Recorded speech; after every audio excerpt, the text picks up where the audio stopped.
Auzubillahiminash-shaytanir-rajim. Bismillahir-rahmanir-rahim. My dear students, Assalamu alaikum wa rahmatullahi wa barakatuhu. I welcome you all for this session. तो मैं Tufail sir, बेटा आज हम इस नए सेशन में डिस्कस करने जा रहे हैं क्लासिफिकेशन ऑफ एसिड्स। तो प्रीवियस क्लास में हमने डिस्कस की थी एक क्लासिफिकेशन एसिड्स की। तो बेटा आज हम दूसरी क्लासिफिकेशन डिस्कस करने जा रहे हैं।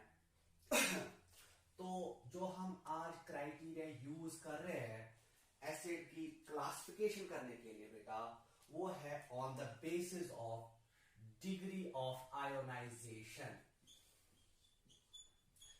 Degree of ionisation.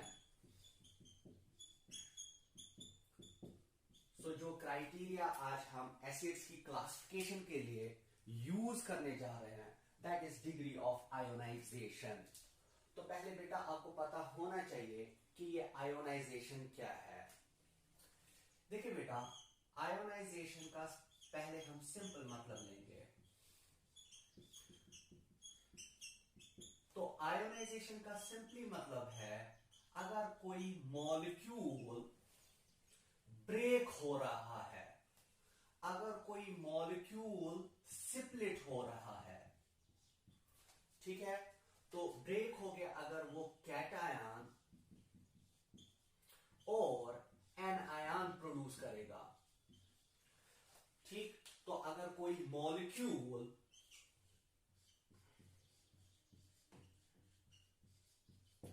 ब्रेक होके कैटायन एंड एनायन में चेंज होगा, कन्वर्ट हो जाएगा, तो उस प्रोसेस या उस फिनोमेना को हम नाम देते हैं आयोनाइजेशन। मिसाल के तौर पे देख लीजिए बेटा, मेरे पास NaCl है। मिसाल के तौर पे हम लेंगे NaCl। तो मैंने इस NaCl को पानी में डिसॉल्व किया बेटा। ठीक, तो NaCl को मैंने पानी में मिलाया, तो पानी में आप देखोगे जो ये NaCl है it gets converted into Na positive and Cl negative। तो आप देख रहे हो ये जो सोडियम क्लोराइड का मॉलिक्यूल है, ये सोडियम क्लोराइड की जो स्पीशीज है पानी में ये कैटायन और एनायन में चेंज हो रही है। ये यूनिट पानी में जाके ब्रेक हो रहा है इनटू कैटायन एंड एनायन। तो हम इस फिनोमेना को, जिसकी वजह से ये NaCl स्पीशीज, NaCl यूनिट पानी में ब्रेक हो रहा है इनटू कैटायन एंड एनायन, तो इस फिनोमेना को कहा जाता है आयोनाइजेशन। ठीक है बेटा, एक और एग्जांपल मैं देता हूं। हम लेंगे मिसाल के तौर पे HCl, हाइड्रोक्लोरिक एसिड का मॉलिक्यूल। तो बेटा अगर हम इसको पानी में डालते हैं, पानी में डिसॉल्व करते हैं, तो आप देखोगे it gets converted into H positive and Cl negative. तो आप देख रहे हो इस हाइड्रोक्लोरिक एसिड का मॉलिक्यूल पानी में टूट रहा है, पानी में सिप्लिट हो रहा है इनटू कैटायन एंड एनायन। तो हम इस फिनोमेना को, जिसकी वजह से ये मॉलिक्यूल कैटायन और एनायन में सिप्लिट हो गया, ब्रेक हो गया, तो इसी फिनोमेना को हम नाम देते हैं आयोनाइजेशन। तो बेटा आई होप आपको अब ये आयोनाइजेशन समझ आया होगा। तो डिग्री ऑफ आयोनाइजेशन का बेटा मतलब हम ये लेते हैं कि जब हम एसिड को पानी में डालते हैं तो उस एसिड के कितने मॉलिक्यूल्स आयोनाइजेशन दिखाते हैं, उस एसिड के कितने मॉलिक्यूल्स पानी में सिप्लिट हो जाते हैं, ब्रेक हो जाते हैं, तो उसी को कहा जाता है डिग्री ऑफ आयोनाइजेशन। अगर इस क्वेश्चन पर दबाओ ये एसिड आबस मज रलाओ तमे एसिडिक कत्या मॉलिक्यूलन हिज कत्या परसेंटेज क्या हावन, आयोनाइजेशन हावन, तो गोबर मोन दपन डिग्री ऑफ आयोनाइजेशन। तो एसिड के कितने मॉलिक्यूल्स, एसिड की एसिड के मॉलिक्यूल्स की कितनी परसेंटेज ये आयोनाइजेशन पानी में दिखाते हैं, तो उसी को कहा जाता है डिग्री ऑफ आयोनाइजेशन। चले, तो डिग्री ऑफ आयोनाइजेशन की बुनियाद पर याद रख लीजिए कि एसिड दो टाइप्स के होते हैं। एक को हम बेटा नाम देते हैं स्ट्रॉन्ग एसिड एंड दूसरे एसिड के ग्रुप को हम वीक एसिड का नाम देते हैं। सो डिग्री ऑफ आयोनाइजेशन के बुनियाद पे हम एसिड्स को इन दो कैटेगरीज में डिवाइड कर सकते हैं, strong acid and weak acid. तो बेटा यहां बहुत सारे बच्चे ये कंफ्यूज हो जाते हैं कि शायद स्ट्रॉन्ग एसिड ऐसा एसिड होता है जो ज्यादा करोसिव होता है, जो ज्यादा डैमेज काज करता है, और वीक एसिड उनको ही समझते हैं जो कम करोसिव होते हैं, लेस करोसिव होते हैं, लेस डैमेजिंग होते हैं। ऐसा नहीं है बिल्कुल। तो हम पहले समझेंगे कि स्ट्रॉन्ग एसिड क्या है और उसके बाद हम समझेंगे वीक एसिड किसको कहा जाता है।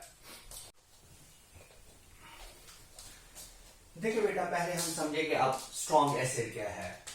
तो स्ट्रॉन्ग एसिड बेटा कहा जाता है ऐसे एसिड्स को जो पानी में फुली आयोनाइज हो जाते सॉरी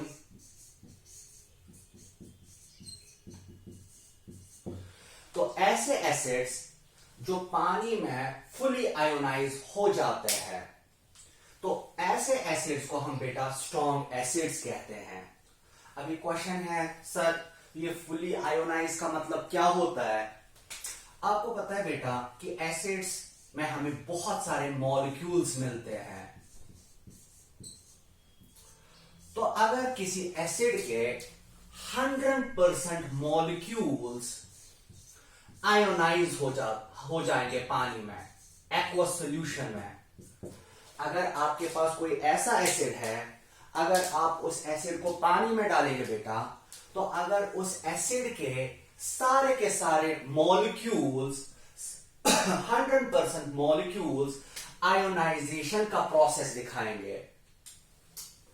अगर किसी एसिड के 100% मॉलिक्यूल्स पानी में या एक्वस सॉल्यूशन में सिप्लिट हो जाएंगे, या आप ऐसे भी कह सकते हो।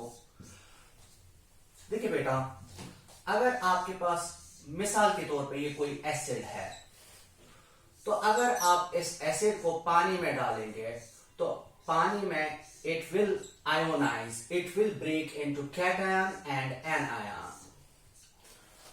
ठीक। तो अगर आपके पास कोई ऐसा एसिड है जिसके के सारे मॉलिक्यूल्स इस मॉलिक्यूल की तरह ब्रेक हो जाएंगे, इस मॉलिक्यूल की तरह आयोनाइज हो जाएंगे, तो हम बेटा उस एसिड को स्ट्रॉन्ग एसिड का नाम देते हैं। तो स्ट्रॉन्ग एसिड ऐसे एसिड को कहा जाता है जो पानी में फुली आयोनाइज होता है, यानी कि उस एसिड के 100% मॉलिक्यूल्स पानी में सिप्लिट हो जाते हैं, टूट जाते हैं। तो मैंने यहां आपको मिसाल के तौर पे एक जनरल एग्जांपल दी। हम मानेंगे हमारे पास एक एसिड का मॉलिक्यूल है HX, तो हमने इसको पानी में डाला, तो पानी में आप देख रहे हो ये मॉलिक्यूल ब्रेक हो रहा है इनटू कैटायन एंड एनायन। तो अगर आपके पास कोई ऐसा एसिड है जिसके सारे मॉलिक्यूल्स इस मॉलिक्यूल की तरह पानी में ब्रेक हो जाएंगे, सिप्लिट हो जाएंगे, तो हम ऐसे एसिड को बेटा नाम देते हैं स्ट्रॉन्ग एसिड। मिसाल के तौर पे देख लीजिए, मेरे पास अब एक एसिड है HCl, हाइड्रोक्लोरिक एसिड। तो जब आप हाइड्रोक्लोरिक एसिड को पानी में डालेंगे बेटा, तो it gets converted into H+2 and Cl -2। तो अगर आप हाइड्रोक्लोरिक एसिड को पानी में डालेंगे तो उसके 100% मॉलिक्यूल्स, उस हाइड्रोक्लोरिक एसिड के सारे मॉलिक्यूल्स इस मॉलिक्यूल की तरह पानी में डिसोसिएट हो जाएंगे, पानी में आयोनाइज हो जाएंगे। तो हम इस एसिड को यानी कि हाइड्रोक्लोरिक एसिड को स्ट्रॉन्ग एसिड का नाम देते हैं। एक और example, HNO3, it is the nitric acid. सब जानते हैं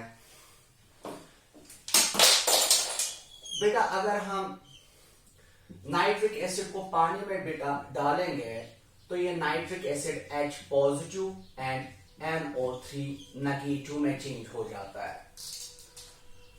तो देखिए बेटा, अगर आप नाइट्रिक एसिड को पानी में डालेंगे तो जितने भी मॉलिक्यूल्स उस नाइट्रिक एसिड में होंगे वो सारे के सारे इस मॉलिक्यूल की तरह ब्रेक हो जाएंगे। तो हम ऐसे एसिड को स्ट्रॉन्ग एसिड का नाम देते हैं।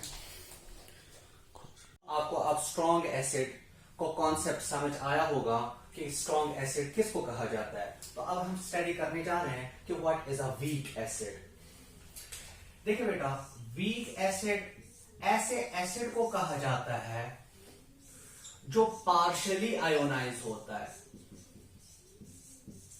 या आप कह सकते हो ऐसा एसिड जो इनकम्प्लीटली आयोनाइज होता है।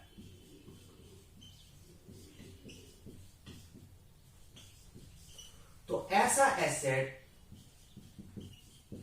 जो पार्शियली या इनकम्प्लीटली आयोनाइज पानी में हो जाए, एक्वस सॉल्यूशन में हो जाए, तो उस एसिड को बेटा हम नाम देते हैं वीक एसिड।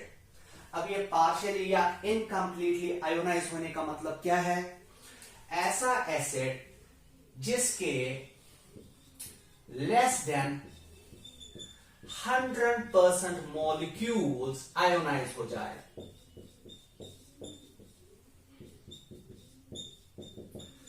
तो ऐसा एसिड जिसके 100% से कम मॉलिक्यूल्स आयोनाइज हो जाए। इसका क्या मतलब है बेटा? ऐसा एसिड जिसके कुछ मॉलिक्यूल्स पानी में आयोनाइज हो जाएंगे और कुछ मॉलिक्यूल्स अनआयोनाइज रहेंगे। या आप ऐसे भी कह सकते हो, ऐसा एसिड जिसके कुछ मॉलिक्यूल्स पानी में टूट जाएंगे, सिप्लिट हो जाएंगे, डिसोसिएट हो जाएंगे, लेकिन कुछ molecules in fact majority of the molecules बिना टूटे ही रहेंगे, अनआयोनाइज्ड ही रहेंगे, एज सच रहेंगे। तो उस एसिड को हम नाम देते हैं वीक एसिड। मिसाल के तौर पे मैं आपको एक एग्जांपल देता हूं। मिसाल के तौर पे हमारा एक एसिड है HY। मिसाल के तौर पे तो हम इस HY को पानी में डालेंगे।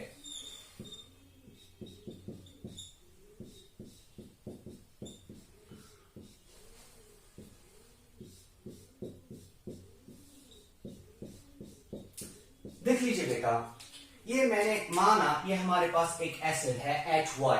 मिसाल के तौर पे हम एज्यूम करते हैं। तो आप देख रहे हो, इस एसिड को जब हमने पानी में डाला, इसका जब हमने एक्वस सॉल्यूशन बनाया, तो इसके कुछ मॉलिक्यूल्स ब्रेक हो जाते हैं और कुछ मॉलिक्यूल्स एज सच रहते हैं, अनआयोनाइज्ड ही रहते हैं, बिना टूटे ही रह जाते हैं। तो ऐसा एसिड कहलाता है वीक एसिड। तो वो एसिड जिसके कुछ मॉलिक्यूल्स इस मॉलिक्यूल की तरह ब्रेक हो जाए, आयोनाइज हो जाए, और कुछ मॉलिक्यूल्स एज सच रहे, बिना टूटे ही रहे, अनआयोनाइज्ड ही रहे, तो हम ऐसे एसिड को बेटा वीक एसिड का नाम देते हैं।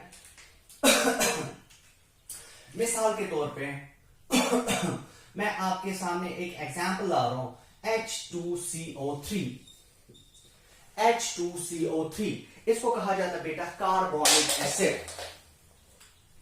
तो अगर आप कार्बोनिक एसिड को पानी में डालेंगे, पानी में डिसॉल्व करेंगे, तो आप देखोगे जो ये कार्बोनिक एसिड है,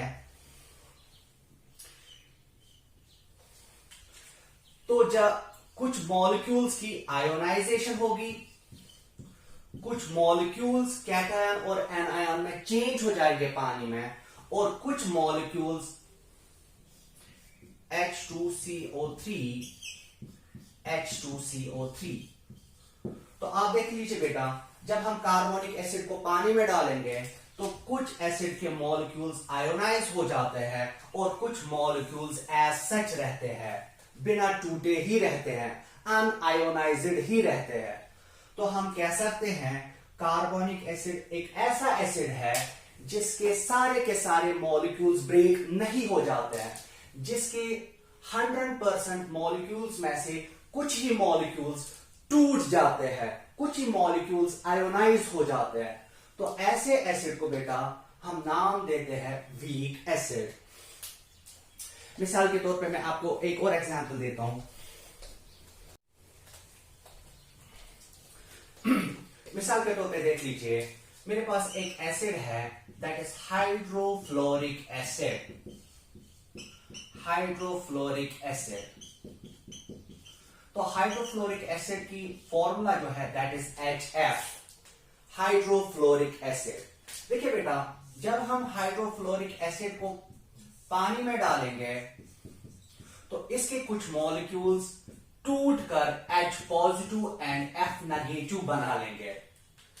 सो इसके कुछ ही मॉलिक्यूल्स, सम मॉलिक्यूल्स ब्रेक होके, आयोनाइज होके H positive and F negative में कन्वर्ट हो जाएंगे। लेकिन अगर आप देखेंगे इसके अक्सर मॉलिक्यूल्स पानी में, एक्वस सॉल्यूशन में एज सच रहेंगे, जैसे कि तैसे ही रहेंगे, ठीक अपनी ओरिजिनल स्टेट में रहेंगे, अनआयोनाइज्ड रहेंगे।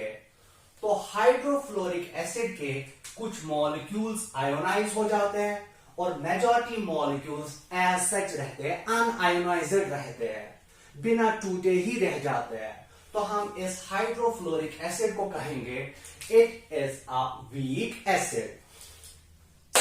और एग्जाम्पल हम लेंगे बेटा, ये मैं यहां एक एसिड की फॉर्मूला लिख रहा हूं HCOOH। तो जो ये HCOOH है, it is the formic acid, जिसको आप आगे जाके एक और नाम दे दोगे मिथानोइक एसिड। तो फॉर्मिक एसिड भी एक वीक एसिड है। अगर आप फॉर्मिक एसिड को बेटा पानी में डालोगे तो आप देखोगे फॉर्मिक एसिड के कुछ ही मॉलिक्यूल्स आयोनाइज हो जाएंगे, कुछ ही मॉलिक्यूल्स ब्रेक हो जाएंगे और majority of the molecules as such रहेंगे, अनआयोनाइज्ड रहेंगे। तो हम इस फॉर्मिक एसिड को कहेंगे it is a weak acid. इसी तरह बेटा CH3COOH, इसको कहा जाता है एसिटिक एसिड। तो जो ये बेटा एसिटिक एसिड है जो विनेगर में पाया जाता है, ये भी एक एग्जाम्पल है, मिसाल है वीक एसिड की। इसका ये मतलब होता है जो ये एसिटिक एसिड है, इसके सारे के सारे मॉलिक्यूल्स पानी में डिसोसिएट या आयोनाइज नहीं हो जाते हैं, कुछ टूट जाते हैं, कुछ आयोनाइज हो जाते हैं इसके मॉलिक्यूल, और majority of the molecules acetic acid के एज सच रहते हैं, इसी स्टेट में रहते हैं। तो इसलिए हम इसको कहते हैं it is a weak acid. तो आई होप आज आपको क्लियर हुआ होगा कि वीक एसिड क्या होता है और स्ट्रॉन्ग एसिड क्या होता है।